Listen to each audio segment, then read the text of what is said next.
हो इशारा या रसूल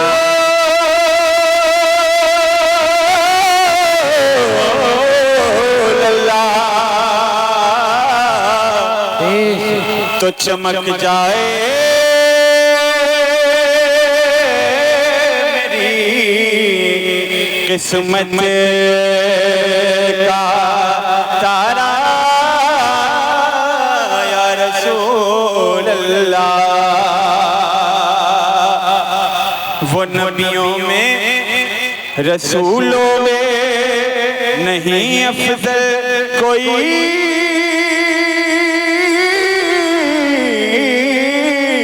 तुम सा बुलंदी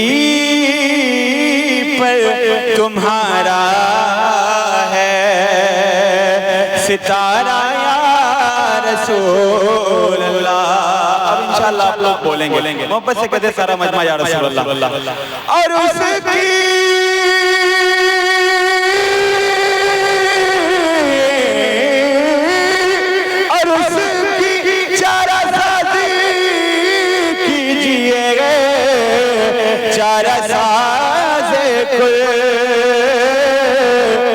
मशारिक़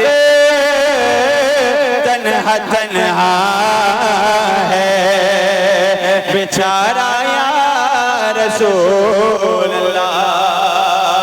पढ़िए सल्लल्लाहु अलैहि का या रसूल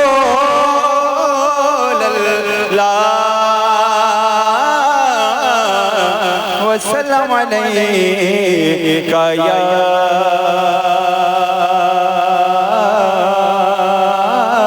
हबीब अल्लाह।